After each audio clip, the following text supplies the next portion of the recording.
What up, Fight World? It's your boy Ego, and I'm back with some more boxing. Now, this was a requested video. Actually, a couple people requested that I talk about this, give you my insight to this. So, shout out to the fans and the people who requested this. I'll give you the Ego thoughts. It's regarding Floyd Mayweather and Sergio Martinez.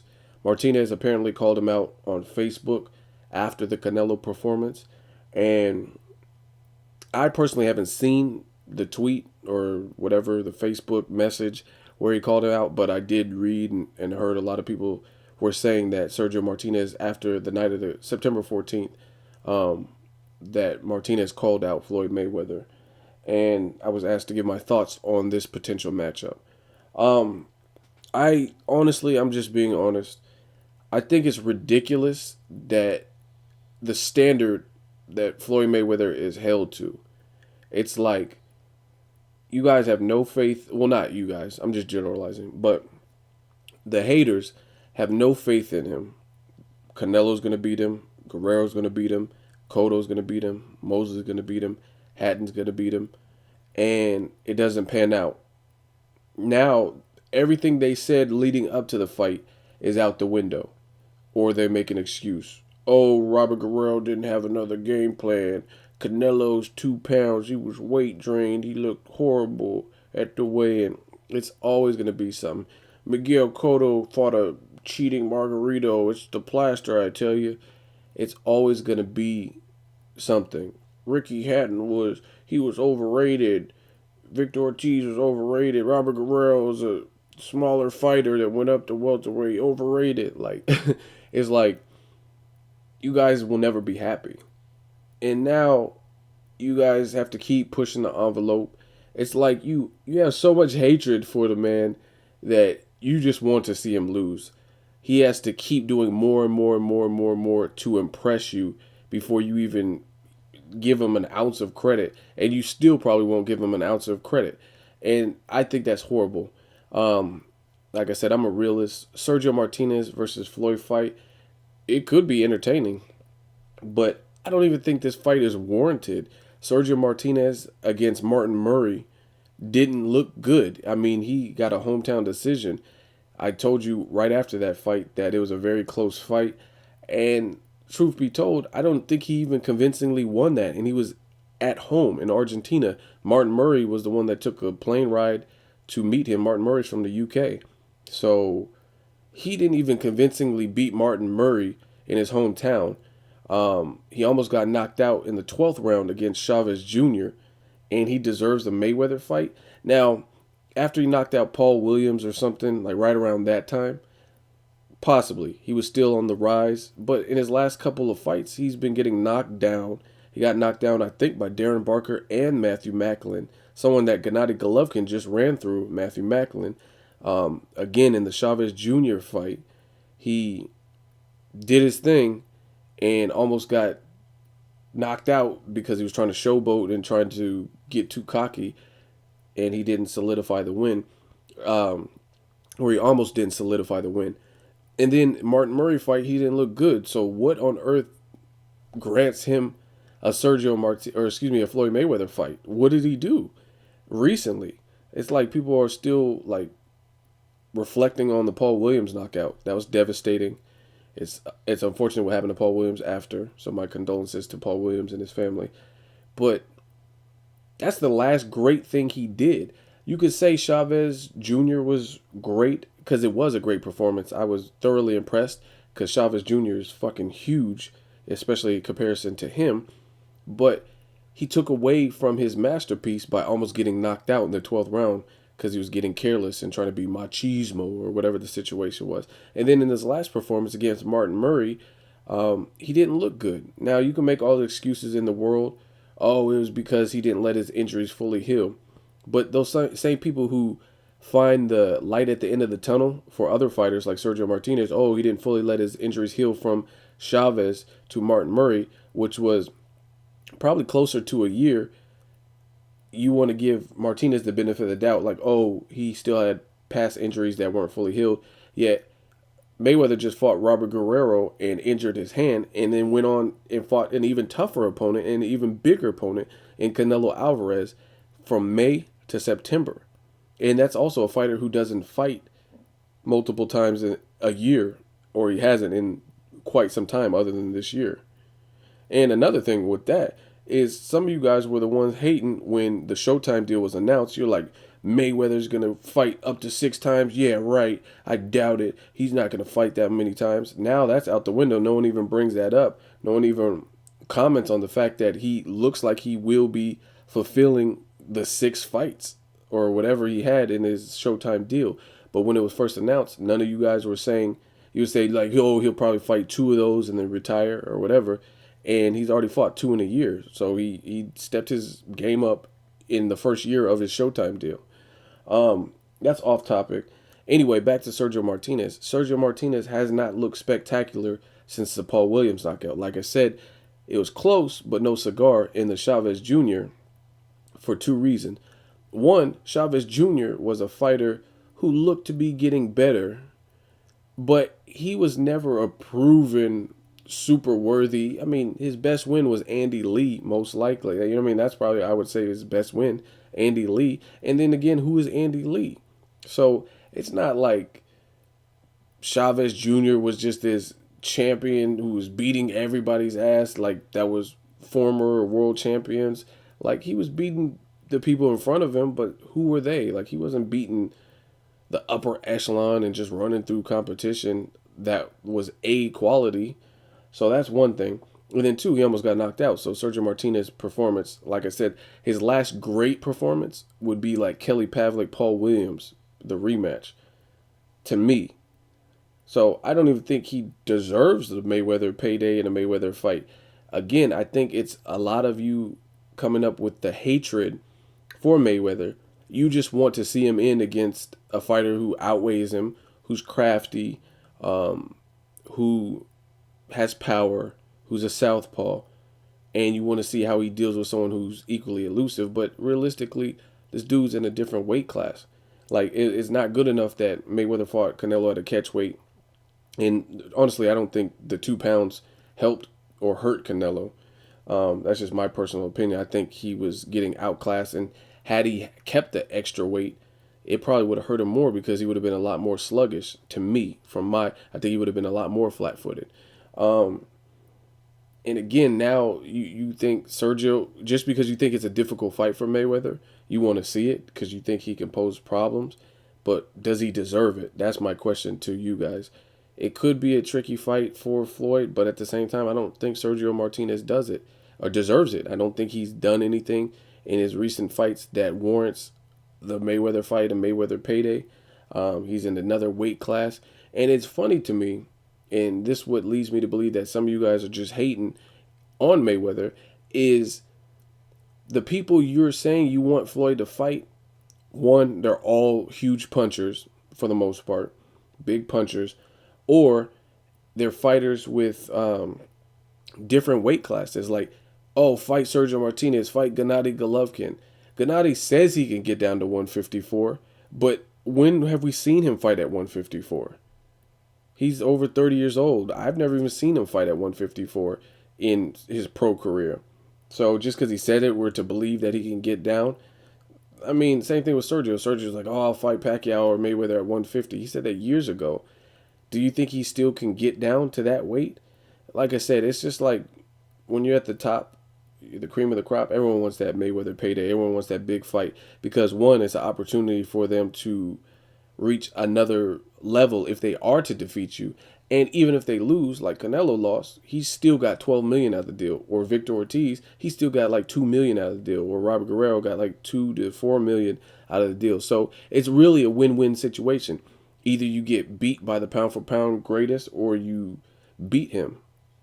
You know what I mean? So it's like, it's not bad odds. Like I said, if you lose, you still are coming away with a few mil. Or if you win, then obviously that's going to catapult your career. So to me, I think Sergio's just reaching. I don't see why he wants to fight smaller people and he's at the end of his rope. To me, that doesn't necessarily solidify his legacy. Mayweather's legacy is already intact, with or without Martinez, with or without Pacquiao. He's done what he's done. He's been doing it for 17 years on a pro level, and it is what it is. Sergio Martinez should be buttoning up his legacy, and you got guys that you're saying you want Mayweather to fight that should be fighting each other, which is what I don't understand. Sergio Martinez, why do you want to fight the smaller person? Why not fight Gennady Golovkin, who's been running through opponents and knocking them out? Fight someone your own size. You ever heard that saying? So I don't understand why we're talking about Gennady Golovkins and Sergio Martinez and people who are just naturally bigger than him. I think Sergio Martinez is like 5'11". He's a southpaw. He's been fighting at the higher weight. I'm not saying he's the biggest person at 160, but he's still big. He's still like, I mean, people were like, Lou DiBella was saying something like Martinez had to eat a steak. He's not big, and he that motherfucker is bigger than Lou DiBella's making him out to be.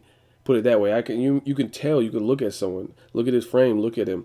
Floyd Mayweather fought Canelo. They said the day of, he weighed 146 and then ate hella food, and then he came into the fight under the catch weight of 152. He was 150.1. Mayweather is one of the last fighters who really fight close to their walking around weight. There's a couple others, like Bernard Hopkins doesn't really stray too far from his walking around weight and his actual fight weight, but they're last of dying. They're like the last of a dying breed. A lot of people don't, like Chavez Juniors and Canelos. They're walking around. Adrian Broner, all them dudes, they're walking around weights are way more blown up than their actual fighting weights. They cut weight because they're young and they can do it or whatever.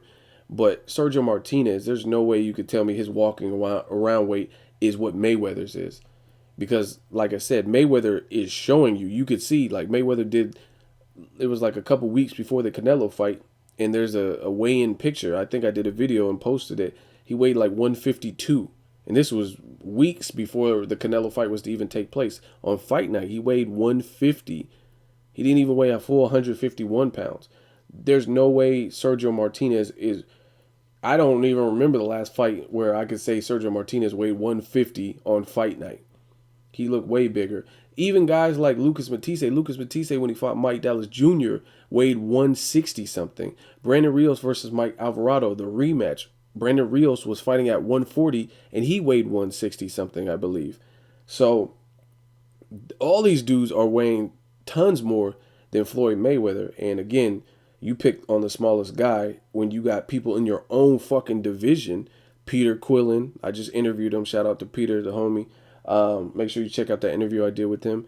And you got people like Gennady Golovkin and Daniel Gill and Darren Barkers who had a good performance. And there's actually people in your division that are calling you out, that want to fight you, and you're trying to pick on someone from a lower division. I think that's pussy. That's whack. That's weak. And I would say it's not like I'm protecting me. I would say that with anyone. I don't think, like, I wouldn't, if Gennady Golovkin was like, I want to fight Manny Pacquiao, for what? You're just trying to get a payday, like hoping to knock him out because you're much bigger than him. Like, that's whack. I don't think that's, like I said, why are people like Mayweather needs to go up to middleweight to challenge himself, even though he's already proven what he's needed to prove for 17 years, the past 17 years, yet Sergio Martinez doesn't need to move up and fight Andre Ward to solidify his legacy, but Mayweather, the person ranked at pound for pound #1, and who has been and who has looked better in his recent performances, he has to go up to 160. That's how I know it's hate. That's how I know you guys are, that you're hating, because everything you're saying is impartial. Like I said, Mayweather, he's done what he's done. He's looked good in his last couple of fights. He's undefeated, and he has to solidify in order to solidify his legacy, he has to move up to 160 and get a title and fight someone like Gennady Golovkin or Sergio Martinez. Yet Gennady Golovkin, a fairly new fighter in the pro rankings, he has tons of amateur experience. He's fought people who are undersized, like Gabriel Rosado moved up in weight. Ashita was a career 154 pounder, moved up in weight. He's fighting Curtis Stevens, who has a height disadvantage, but he has power. And we don't even know the outcome because that fight hasn't even happened yet.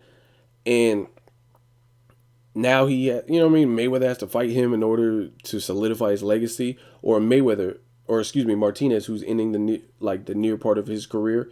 He doesn't have to fight the young champion, Gennady Golovkin, but Mayweather has to go up to fight him. Like, it just, like I said, either way, it doesn't make sense. Mayweather just fought Canelo, who was an undefeated star. Sergio Martinez couldn't fight Gennady Golovkin, who is an undefeated star in his weight division that he's been fighting at. And you're talking about fighting someone who literally is way smaller than you. So that's my thing. Like I said, I think based on the hatred for Floyd for whatever reason, people want to pit him against giants. And they want to see him fight. Like every person that I've heard mention, I want Floyd to fight Lucas Matisse, Keith Thurman, move up and wait and fight Sergio Martinez, fight Gennady Golovkin, fight Edislandi Laurie. They want him to fight people who are naturally bigger than him just to see him lose or see if he will lose or if he could take a punch from a bigger. I don't know. But I think it's funny. And back to Sergio Martinez, I don't think in his recent fights he's done anything that warrants that, nor is there any proof that he can actually make 154 pounds anymore, because despite what Lou DiBella or Sergio says, he's not a huge middleweight, but he's still bigger and he's still been fighting at that weight. If he couldn't get any fights at 154 and he moved up, that's his fault. You know what I mean? It is what it is. Why doesn't he challenge himself and move up and fight Andre Ward? Or Gennady Golovkin, why doesn't he move up and fight Andre Ward? Or give Chavez Jr. a rematch, or whatever the situation is, if he looks good against Brian Vera. So, and it honestly reminds me of, there's this movie called Unbreakable with Samuel L. Jackson and Bruce Willis. And there's a scene in that movie where Bruce Willis, he's on the bench press machine and he's lifting weights. And his son starts loading up plates and Bruce Willis starts lifting and he lifts it. And they keep putting more weight on to see if Bruce Willis is capable of lifting that weight. And it gets to the point where Bruce Willis keeps lifting and lifting what they put on the plate. And they run out of weights. They don't even have any more weights. And he's like, how much did you put on that time? And he's like, all of it. And the kid and Bruce Willis add more weight to it. They start duct taping like paint gallon cans, like gallon paint cans. And they duct tape that, put all the plates on, the 45-pound plates, and like 2 paint gallon cans on each side, and see if he can lift it. That's what y'all do with Floyd Mayweather. It's like he has one challenge and then he passes that challenge. And you're like, oh, okay, so you think you're the all-time great? Throw him this challenge. Throw him Victor Ortiz. Victor Ortiz is a young, strong southpaw. Then he defeats that challenge. Then you're like, oh, okay. Robert Guerrero, he's been fighting people who he's been looking decent or good at welterweight or whatever. He just made Berto look horrible. And then he beats Guerrero. Oh, you got to fight Canelo. Then he makes Canelo look like a sparring partner. Now he has to move up to middleweight and fight Gennady Golovkin or Sergio Martinez or Peter Quillen or the Klitschko's. It's like there's no ceiling. It's always going to demand more. When you're that great, people want to see you fail, and that's the harsh reality of it. There's no type of threshold, especially in the minds of Floyd Mayweather haters. There's no threshold. It's like Mayweather can. I feel like if Mayweather boxes the devil and beats him, like, I got you, Satan, unanimous decision, then people are like, he needs to box God. I don't believe in him. If he really wants to solidify his legacy, he has to box God and beat God. Like, come on. It's like, when will you give it up? Like, who does he have to beat? Like, oh, he's not going to fight Canelo. He's not going to fight Canelo. Then he fights Canelo and makes Canelo look bad. Worse than anyone else has made Canelo look. Oh, okay, you're scared of Pacquiao from 4 years ago. Pacquiao just got knocked out. Like, how is Pacquiao even in the mix? Pacquiao has his own opponent, his own tough fight coming up at the end of the year against Brandon Rios. We don't even know the outcome of that. He still hasn't even redeemed himself from getting knocked out from Marquez or the loss to Timothy Bradley. Why is Pacquiao even in the mix right now? You know what I'm saying? So it's just one thing after another. And like I said, Unbreakable, the movie, that just comes into mind, where they keep adding more and more and more weight. It's like you want to keep adding weight. You want to keep challenging Mayweather to see if he eventually loses or gets stopped or whatever you want. It's just like they're not realistic expectations. Like I said, if he beat Sergio Martinez, then you'll be like, oh, Sergio was washed up. Martin Murray gave him a tough fight. So it's a lose-lose situation, basically. That's my thoughts. I'm going to get out your ear. Let me know what you guys think. As always, hate, comment, or subscribe. Till next video, it's Ego signing off.